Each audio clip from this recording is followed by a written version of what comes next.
Welcome to Cinema Relics Live with me, Dan Lanigan. It's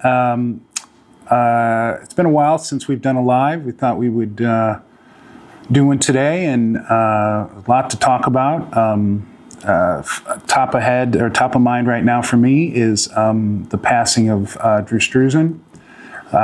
He had been sick for a while, and I would think it was probably a blessing that he finally went, but it's tough to hear it because he's a guy that is so well known for kind of changing the landscape of movie posters and helping people really visualize these amazing films before you go into them and get people excited about, you know, the whole adventure all in one image. It's very sad that, you know, that style of poster design is no longer used for the most part. It's generally photo-based. You know, one of my favorite posters was The Thing. You know, his work is fantastic. It's such a simple image, and how he threw that together so fast. You know, things like The Goonies. You know, that was a amazing movie poster and so weird in such a cool way. You immediately say, okay, these kids, they're not having fun, but they look like they're kind of having fun, and they're in trouble. And you see the film, and it just blows you away. And Back to the Future, you know, that series of posters was fantastic. Probably my favorite outside of Indiana Jones, which, you know, one of the best pieces, in my opinion, that he ever did was the portrait of Indy for the Indy Advance. And I am fortunate enough to have to actually own that piece. So I'd like to show it off here. It's, you know, shall we jump to the image of the actual piece? Yeah, it's up. It's up? Okay, so this painting, the way it came to me was very interesting. It was in an auction, and it was in a Julien's auction. And when it was in the catalog, I looked at it, and it was described, I believe, as a prelim. And I looked at it, and I asked for photos, and I think it was Darren Julien who sent me photos, up close photos with the help of a friend of mine, Brianna Livy, who knew Darren at the time. I was able to get a hold of Darren, got photos of it, and I looked at it, and I was blown away. I said, this is not the prelim, this is the final piece, the key art. And I asked him that, is this the key art? He's like, yes, it is. I'm like, why is it not? I mean, actually, I didn't say, why is it not? In my head, I was like, why is it not listed as the final piece? I didn't want to say that to him because I didn't want him to change the description, and then all of a sudden, additional people are going to be interested in bidding on it. So, of course, I went in and bid on it, and I got it for a steal at the time. You know, even for a movie poster of that caliber, I got it for 10 cents on the dollar, and now it's worth a lot more. But it was always my favorite piece of art from Drew's. So I get this painting, I have it framed, I'm just blown away by it, and I decided, okay, I'm gonna try and reach out to Drew and see if I can show it to him. So I was able to get a hold of him, and he said, sure, well, why don't you come out and bring the piece and we'll look at it. So I came over to his studio, and I got to meet him in person, and I showed him the piece, and he's like, yep, that's it, that's the one. That's the original painting, you know. And then he told me the story of how he painted that along with a couple of others that he painted as a gift, basically.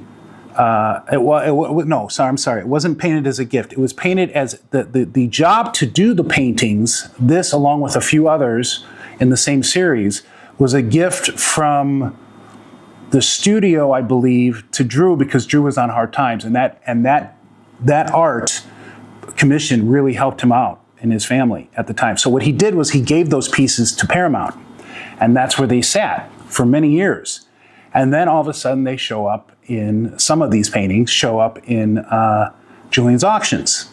So Drew calls up Paramount and says, hey guys, did you know your paintings that you should own are being sold? And by that time, the pieces had sold when they finally reached out to them. And all of a sudden, I feel like, oh shit, I'm going to have to give this piece back.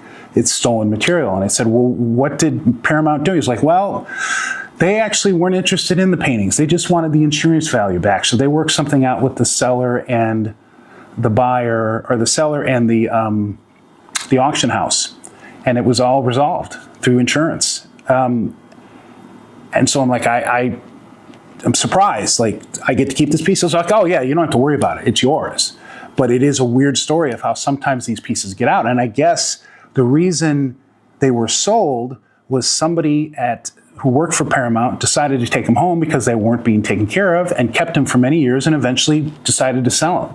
So they were kind of misappropriated without anybody really caring about it at the time. And yeah, it's a wild story. Yeah, Drew, I got to sit with Drew like 3 or 4 occasions, one time on camera for Prop Culture. And, I thought he was a wonderful guy, very sweet. And it's very sad to see him go, but my thoughts with his family. Next thing, a few days ago, an article came out in the LA Times that in the printed version, that movie magic might be fake. And it's got my photo at the top of it, and it's an interview that I did along with a lot of my co-collectors.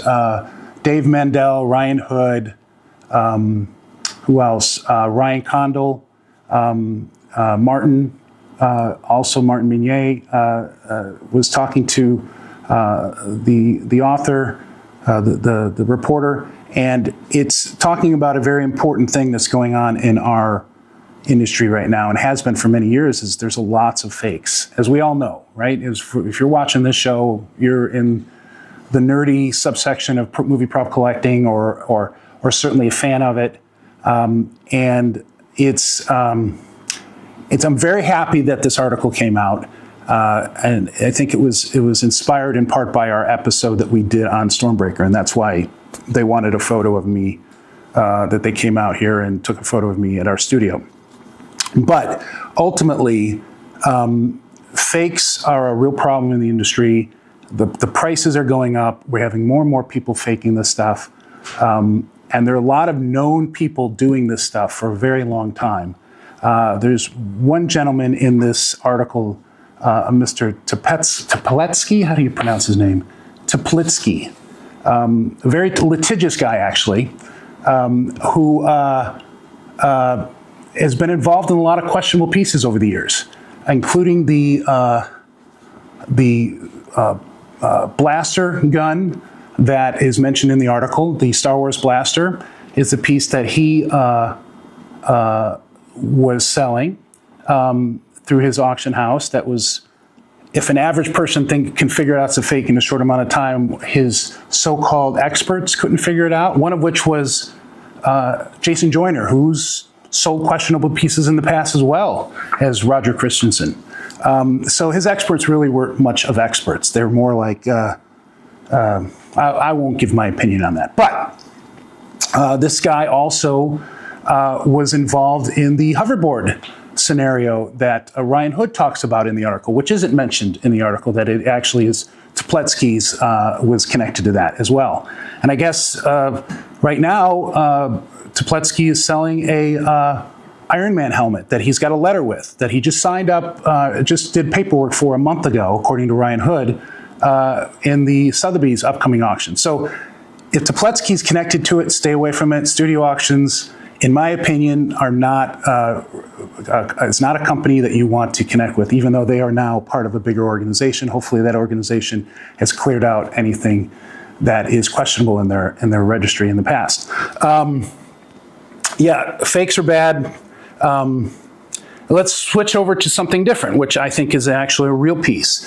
Prop stores sold their Star Wars Empire Strikes Back Vader lightsaber, which may have been used in Star Wars as well. Big number, over $3 million, crazy. And even though it's a crazy number, it really isn't for what it is. I mean, you know, us prop collectors have been thinking lightsabers should be worth millions of dollars for the last 30 years. But now it's actually coming to be. The problem is everything else is creeping up there in that kind of money. It was a great piece. I got to handle it before the auction. Brandon Ellinger let me handle the piece. It was pretty awesome. A good friend of mine, Dave Mandel, who I was just talking to, really tried to get it, but wasn't able to win it. But I think he's got a reserve now for the next big piece that comes out. So I hope Dave wins that. So what should we switch over to? Should we do questions or show and tell? Okay, let's. Carson, go into that. All right, so I'm going to do a little bit of show and tell. This is, speaking to Dave Mandel, these arm bracers here are from Tron. So these are pieces that I picked up with the help of Dave. Dave actually tracked down these two bracers that I'm going to show, as well as a helmet from the film Tron as well that he wound up keeping for himself. So these are originals. I have a Tron costume of the actual Tron character. These are not Tron's bracers, but I needed a set to go with mine. They were compacted when I received them. I knew that when I had purchased these. And Martin Minier heated these pieces up and then put them on these arms so that they would retain the shape that they were supposed to have. As you can see, it's still smushed here a little bit.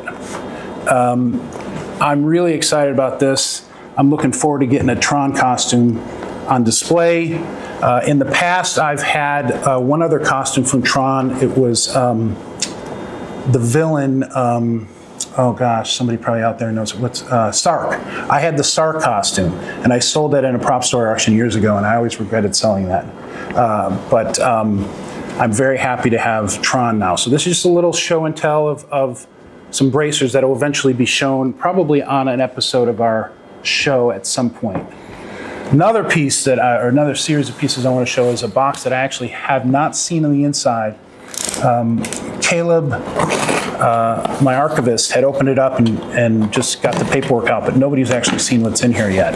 This was from an auction that I purchased these from Heritage. They are supposed to be at least, some foam latex pieces. Can I have that knife again? Yep. From Star Trek: The Next Generation. They are Borg prosthetics. I have in our collection a costume worn by the character Hugh, but I never had any of the facial appliances. And as you can see in the certificate of authenticity from Heritage, it is an eyepiece that seems to match up with Hugh's eyepiece. We also have a few other things in here, which I'm not sure, they might be generic from other Borg characters. There we go. And here is that specific piece with the hologram that would have covered Hugh's to camera right eye. So it would have been this one over here, like this. And it came with a variety of other little pieces that you can see. We're not sure which Borg characters these came from, but they're all foam latex, even though they look like metal. They're soft. They've got makeup. It looks like there's makeup residue on this, as well as this piece. And it's a little bit of residue from, it looks like glue. You should let the camera, it's cool. Flex. Well, it is, the foam is going to need a little bit of restoration. It's starting to break off here, so I don't really want to handle it.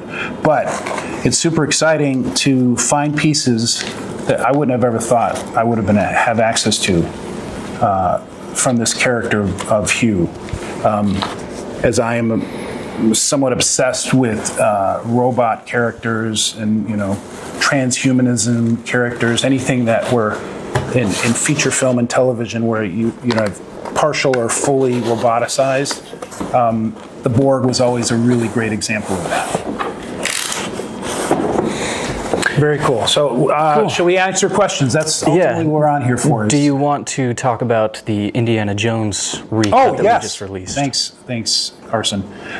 So we re-released an episode that we had originally released months and months ago, our Indiana Jones and the Temple of Doom jacket and costume episode. And it was one of the early episodes that we not only shot but edited. So we decided we wanted to give it the love it deserved, and went back. I shot some intros and some commentary for it to make the story a little bit make more sense, give a little insight into what's going on while we're talking there during the show, as well as to make the screen matching much more obvious. We went in and highlighted a lot of places where we see the screen matches to make it more obvious. And in general, make the story tighter. We changed some of the footage that we used. We used additional photos. So I'm really curious what people think of the new episode versus the old one, because we're hoping to do all of our episodes going forward. As some of you may have noticed, we haven't released a new episode in a few weeks. We have taken a bit of downtime to kind of reevaluate how our episodes look and how they're being presented, and we wanted to increase, the quality of what we're doing and make it more clear of what we're trying to discuss. So, in 2 weeks, is that correct? 2 weeks, we're going to be doing a new episode that will be about a Coraline puppet, and it will be very interesting because Martin, who is part of our team, actually worked on Coraline. And not only worked on it, but he received an Academy Award for his work developing 3D printing a solution for that film, which is a pretty cool thing. So I'm very, very excited to show that episode. And now that we've talked about that, if anybody has any questions about that, any of the stories that I've just discussed, any of our previous episodes, happy to answer them. Carson's going to read them off to me. Yeah, first let's go into some of the comments from the indie episode. Yeah. A lot of people talking about all of the buttons being damaged and replaced. Don't know if you want to talk about that. Yes. So someone pointed out that it was surprising that all of the buttons were missing, and I thought that was odd too. I know that when I received it, the buttons had already been replaced, and they weren't there were the buttons that are currently on it, and the buttons that are currently on it don't really match what was in the original film. I don't have a problem with that because I want it to, there's a sense of like, it's been replaced, it looks like it's been replaced. It is what it is. The fact that all of them disappeared is rather odd. It's possible that the buttons were as part of the rodent issue that they had. I think it was a combination of rodents and moths that damaged this costume. It's possible that they were just eaten and that they had to be replaced, or that most of the buttons were replaced, so why not replace the rest of them? I don't know ultimately what happened. That's just speculation on my part, but it is an interesting scenario, and it is odd that all of them have been replaced. So I don't know. I don't know the answer to that, but it is an interesting point. You want to talk about the possibility of the shirt and pants screen matching to Temple using the same method that the whips have been screen matched? Yes, using the same method? Yeah, they talked about how the shirt and pants could be screen matched to Temple of Doom the same way that the whips have been screen matched.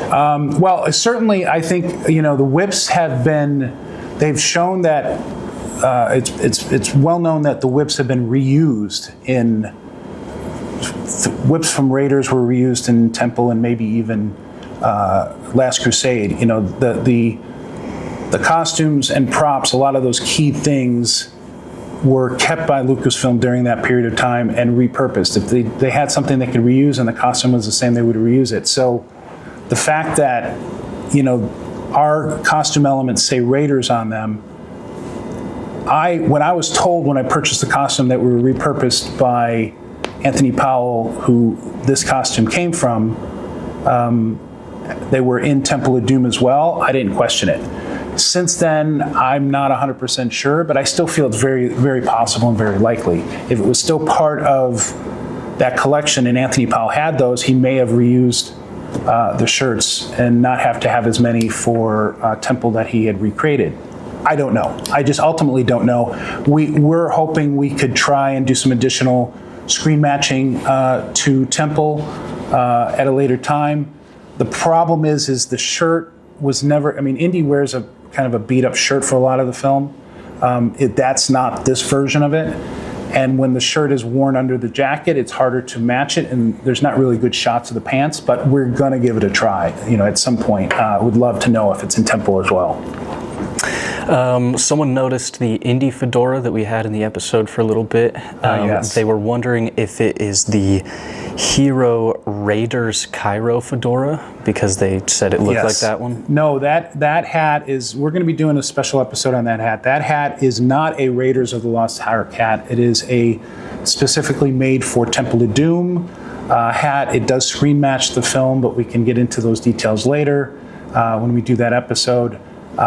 As I love Temple of Doom, but if it was the Raiders Cairo hat, I would be ecstatic. But no, it is not that hat. Sad. I wish it was, but it's not. But honestly, I'm super happy with what I have. Yeah. So. What are your opinions on the 4th and 5th Indy films? I have a lot of problems with Indy 4. A lot of problems. I'll just give you an example. When I went and stood in line to see Indy 4 with a bunch of friends, and by the time I was finished watching the film, I felt like I was hit in the stomach. I was physically sick. It's never happened to me before or since. Since then, I've become okay with it, but there are certain elements of that film that are really bad, really bad. The Nuke the Fridge bugs the crap out of me. The mutt swinging from the vines with the monkeys is so bad. The ending with the aliens and coming back to life and all of that stuff is just ridiculous. I mean, they should have just found the aliens. The fact that aliens exist is a big deal. The aliens did not need to come back to life from being skeletons and go into another dimension. It's just that. The 5th one, I liked. It's not perfect. I don't like it as much as the first 3, but I liked it. I liked seeing Indy old and what life has done to him, and a guy like him in the 60s, how it affects him.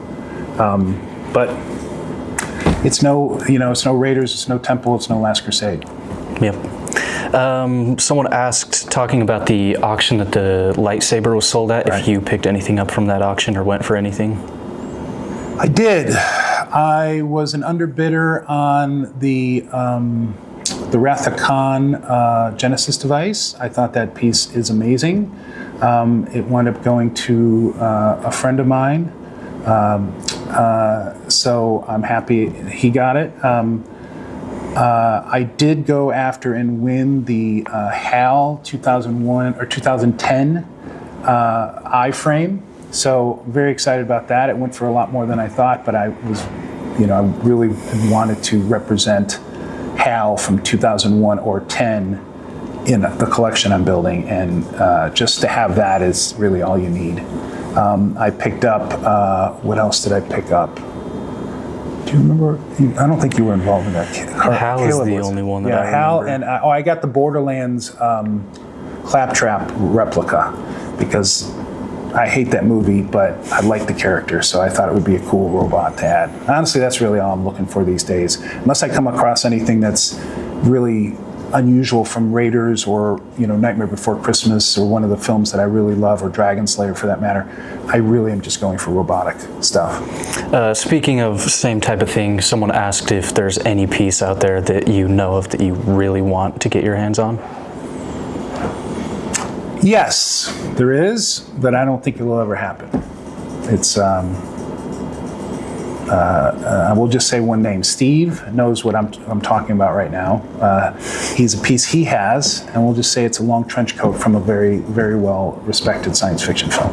But it's in a good home, and hopefully, if he ever sells it, I will get an opportunity.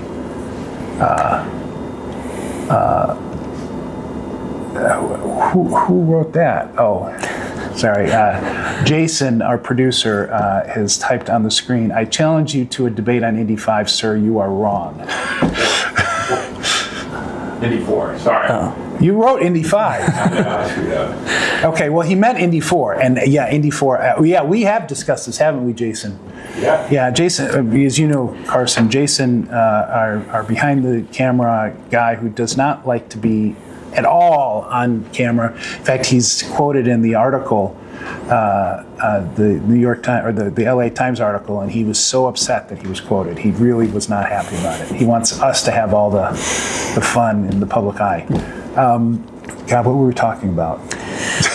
I don't know. Derailed us. Yes. Indy 4. No, I mean, Indy 4 is bad. You're wrong. I mean, no, you know what, the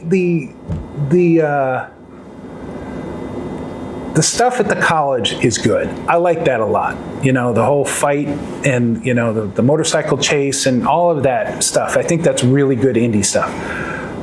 But the stuff in the jungle, it just goes out. And then it just, I don't like to think about it. Actually, I had a bunch of Indy 5 or Indy 4 stuff and that I bought before the film came out. That's probably partially why I was so sick when I saw the movie. I had an opportunity to get pieces beforehand, and none of it's currently in my collection. I've sold it all. So, fair enough. Someone asked about the second piece that you showed from here. Yes. I don't know if you'll know the answer to this, but if it's made from mother of pearl material. That's a good question. Let's look. Is the Borg eyepiece made from mother of pearl material? This piece right here. The white circular round lens itself. I think. You know, it's. I don't think it's. I think it's artificial. I think it's layered lenticular with. I mean, it has a mother of pearl aspect to it, but I think it's completely artificial. And then this is a full-on hologram, this one. But this has holographic aspects to it. When you move it around, it kind of changes its perception. One thing I didn't point out was these little LCD panels that they used, these little mini LCD panels that you would flicker different images that they wore. Some of the Borg wore too. I didn't even realize I was getting these pieces. I was just so excited about the main Hue eyepiece. But I don't know, maybe some of these pieces might get resold after we figure out what we need for our Hue. I don't know if anybody else is interested in any of this stuff. Yeah, so does this complete a full Hue This board? does not complete a full Hue. I've got the Hue costume I purchased. It was in an auction. It came with a headpiece, but it was another character's headpiece. So I don't have the headpiece for Hue. I've just got the eye. So if anybody out there knows where that headpiece is and is potentially willing to trade or sell it, I'd be open to discussing it.